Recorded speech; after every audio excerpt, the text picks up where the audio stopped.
नमस्कार, सत श्री अकाल। आज हमारे साथ कमांडो रमेश्वर शेरौन जी हैं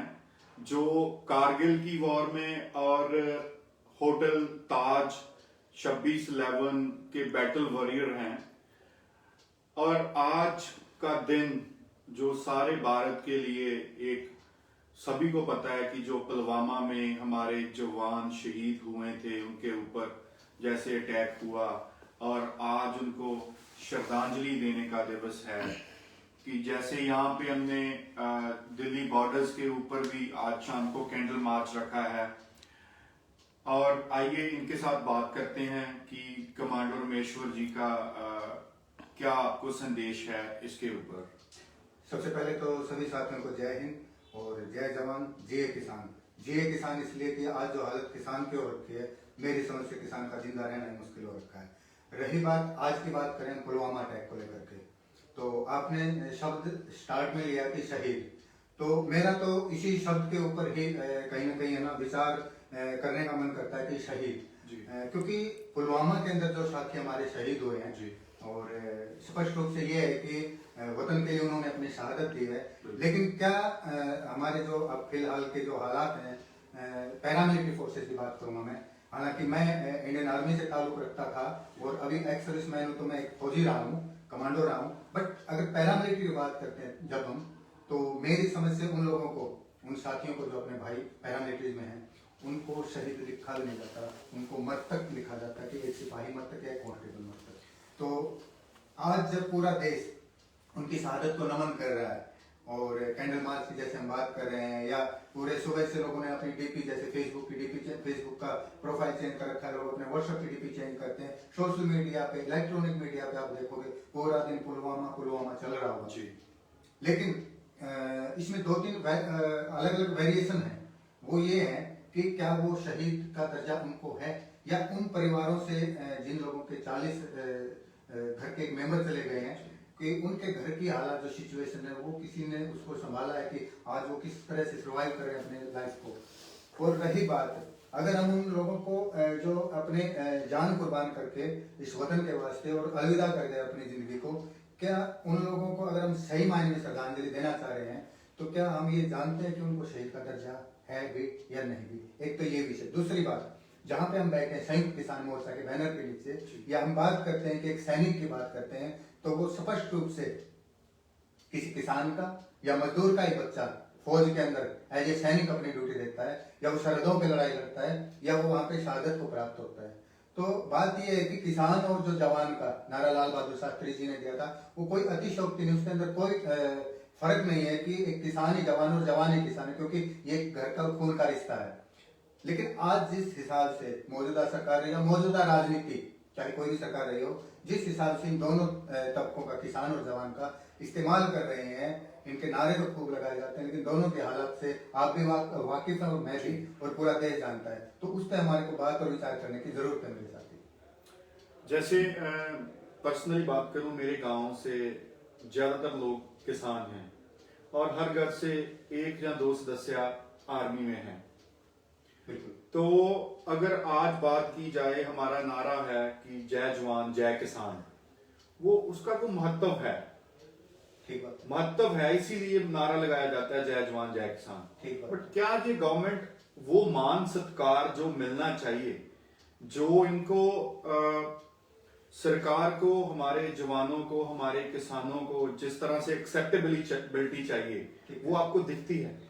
मेरे को तो सिर्फ और सिर्फ इन दोनों तबकों का, वो जवान रहे या किसान रहे, और दो भी नहीं है तो एक ही है। किसान का बेटा ही जवान है, किसान का भाई जवान है। एक भाई अगर सरहद पे लड़ रहा है, मर रहा है देश के लिए, तो दूसरा किसान ने में आत्महत्या करा या संघर्ष करा अपने जीवन के, तो कोई फर्क ही नहीं, वो एक ही घर के मेंबर है। रही बात दूसरी कि आप कह रहे हो कि स्टेबिलिटी, या जिस हिसाब से आप कह रहे हो कि सरकार जिस हिसाब से नारे देती है, या राजनेता जो बात कर रहे हैं, बड़े बड़े जलसों में, बड़े बड़े जुलूस के मंच से आवाज लगाते हैं जय जवान जय किसान।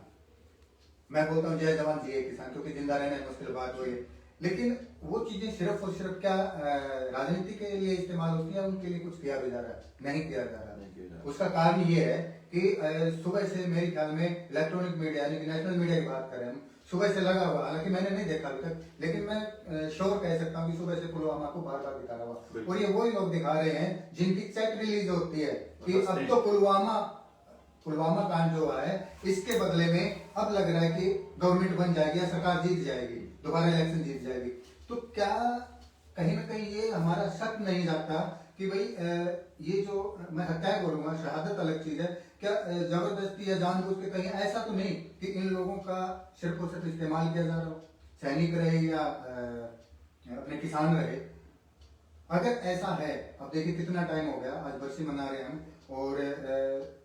इतना बड़ा एक इंसिडेंट देश के अंदर हो जाता है, जबकि हमारी सारी की सारी जितनी सुरक्षा एजेंसी, जितनी एक्सपर्ट, इतनी माहिर, इतनी सक्षम है कि मेरे ख्याल में इतना लंबा टाइम उस चीज के लिए नहीं निकलना चाहिए था। इसकी तय तक जाना चाहिए था कि इसके पीछे किस संगठन का या किन लोगों का हाथ है, और अगर बाहर से कोई आतंकी संगठन का हाथ है तो वो किसके सह पे काम हुआ है, यहाँ से कौन लोग मिले हैं, वो अभी तक किसी ने भी खुलासा नहीं किया है, किसी ने भी खुलासा नहीं किया। एक तो देश को आवाज उठानी चाहिए कि जो हमारे शहादत हुई है उनको रियल में शहीद का दर्जा होना चाहिए। जब पूरा देश बोल रहा है, पीएम साहब बोल रहे हैं, राष्ट्रपति जी बोल रहे हैं, या अन्य जितने भी बड़े बड़े जो टॉप लीडरशिप है वो बोलती, पूरा देश बोलता है, फिर उनको शहीद बोलना काफी नहीं है मेरे ख्याल में, वो नाकाफी है। उनको शहादत का दर्जा भी होना चाहिए, एक बात। दूसरी बात कि इतना बड़ा इंसिडेंट हुआ, उसकी तय तक जाना चाहिए कि ये किन लोगों की साजिश थी और ये क्यों हुआ। बिल्कुल, वो सही मायने में श्रद्धांजलि होगी। अगर हम श्रद्धांजलि बात करें, सिर्फ मोमबत्ती जलाने से, डीपी चेंज करने से, मेरी समझ से वो सिर्फ एक दिन को ठीक है, उनसे हम कनेक्ट हो जाते हैं डायरेक्ट कि ऐसा हो रहा है तो हम, हमारे भाई हैं, हमारे परिवार के, हम उनके लिए आंसू बहाते हैं, दुख जाहिर करते हैं। लेकिन उनको सही मायने में अगर शहादत को अगर हम श्रद्धांजलि देना, तो इन दो चीजों पर बड़े फोकस करने की जरूरत है। रमेश्वर जी, जैसे आपने बोला, बहुत जो एक कॉमन मैन सोचता है, जो एक आम आदमी सोचता है, वही आपने बोला है जी। लेकिन हम सभी ने देखा है कि अगर आर्मी की बात करें जी, तो राफेल स्कैंडल कितना बड़ा सामने आया था, ठीक बात। और वो भी यही कॉर्पोरेट फैमिलीज थी, उनको कॉन्ट्रैक्ट को लेके कि इतने करोड़ का और इतने करोड़ का। अगर हमारे जवानों की शहादत पुलवामा में हुई तो वो व्हाट्सएप चैट रिलीज होती है, सब देखते हैं कि वो कैसे हंस रहे हैं, कैसे टीआरपी की बात कर रहे हैं, कि उनको शहादत से कुछ भी लेना देना नहीं है, ये लोग उनको सिर्फ, और वो कितने गवर्नमेंट के करीब हैं, बहुत नजदीक हैं, और वो मंत्री तक बनाने की बात करते हैं कि इसको बनाएंगे, ये करेंगे, उन लोगों को कुछ नहीं होता। ये लोग इतने बेशरम हो चुके हैं और उनकी नीचता इस कदर हावी हो चुकी है इनके आत्मा पे, इनके जेहन पे, कि कल का ही बयान है जो यहाँ पे हरियाणा के कृषि मंत्री करता मैं, तो उस हरामखोर ने, स्पष्ट रूप से हरामखोर बोलूंगा, कि वो जिस परिवार बैकग्राउंड से आता है, उनके बाप दादा कहीं ना कहीं किसानी से जुड़े थे, आज उस इंसान को शर्म नहीं आ रही क्या? राजनीतिक ऊंचाइयां इतनी बड़ी हो जाती है इंसान की कि वो अपने अस्तित्व को, अपने वजूद को भूल करके, और वो इस तरह के मतलब एक राक्षसी हंसी हंस रहा था बंदा, और वो बोल रहा था कि ये वो हो रहा है, ये वो हो रहा है, और उसके बाद में फिर उसका मैनिपुलेशन करता है, उसका मैनिपुलेशन के लिए दोबारा से वीडियो जारी कर रहे हैं। तो इनको खैर वक्त आने पे, इनका वक्त तभी आता है जब इलेक्शन होते हैं, तो उसका तो जवाब जनता या आवाम देगी। लेकिन उससे पहले भी मैं तो आपके चैनल के माध्यम से सभी साथियों को एक चीज कहना चाहूंगा कि ये जो अभी किसान एजुकेशन के नाम से जो आंदोलन शुरू हुआ था, और आज सिर्फ वो किसान आंदोलन नहीं रहा, एक जन आंदोलन और एक क्रांति का रूप ले चुका है, और इस क्रांति के बाद बड़े बदलाव होने हैं, निश्चित तौर पे होंगे।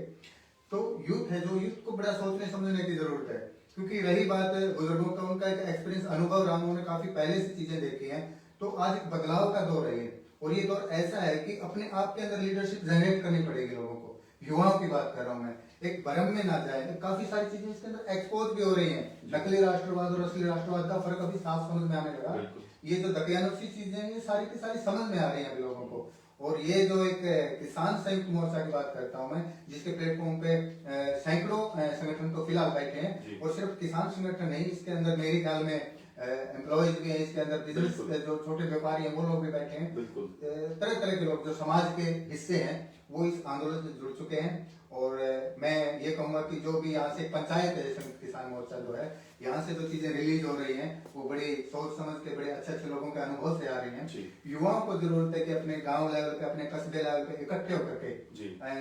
खुद को एक लीडर की तरह वहां पे काम करना चाहिए। और एक ये विचारों के परिवर्तन का दौर है, इसमें समझ में आना चाहिए कि हम सिर्फ एक दिन किसी चीज को मना लेने से, एक दिन जाहिर कर देने से उसको बदल नहीं सकते। वैचारिक रूप से जब तक हम इसको मजबूत नहीं करेंगे तो मेरे ख्याल में कुछ बदलाव नहीं होगा। एक बात मैं और आपको पूछना चाहता हूं, जो लोग सोशल मीडिया के ऊपर गलत पोस्टें डालते हैं, लीडरशिप को बदनाम करने की कोशिश करते हैं, क्या उन लोगों को, जो यहाँ पर हमारे बुजुर्ग, जो यहाँ पर हमारे लाखों लोग बैठे हैं, उनका दुख समझ नहीं आता कि वो लीडरशिप को टारगेट करके उन लोगों के ऊपर क्या इम्पैक्ट छोड़ रहे हैं? वो जो ट्रालियों के नीचे सोते हैं, बीच सोते हैं, और क्या कहना चाहते हैं ऐसे लोगों को? आप कैसे समझाना चाहते हैं? मेरे भाई, मैं तो एक ही चीज कहूंगा, दर्द दूसरे आदमी का वो ही समझ सकता है जिसने खुद जिंदगी में कभी दर्द सहा हो। लेकिन जो आप बात कर रहे हो कि इस तरह के कमेंट आते हैं, इस तरह की बातें फैलाई जा रही हैं, ये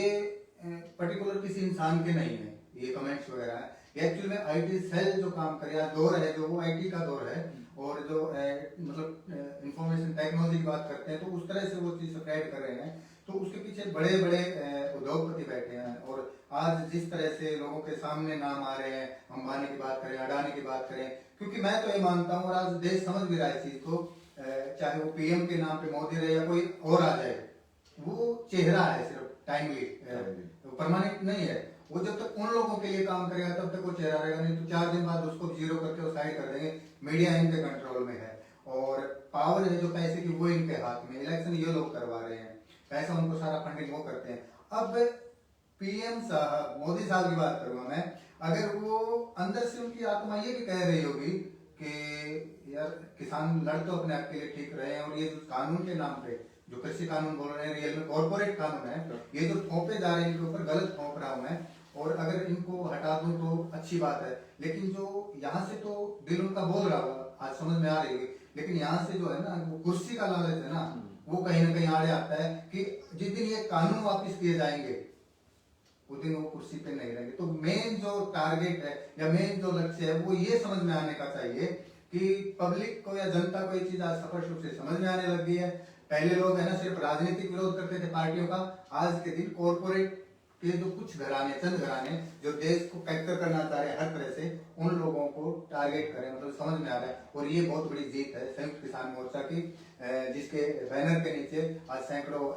संगठन काम कर रहे हैं, पूरा का पूरा देश जिसके नीचे काम कर रहा है। और मेरी समझ से एक भाईचारे के साथ साथ एक अवेयरनेस का काम हुआ, और स्पष्ट रूप से आंदोलन एक क्रांति के रूप में बड़ा बदलाव लेके आएगा।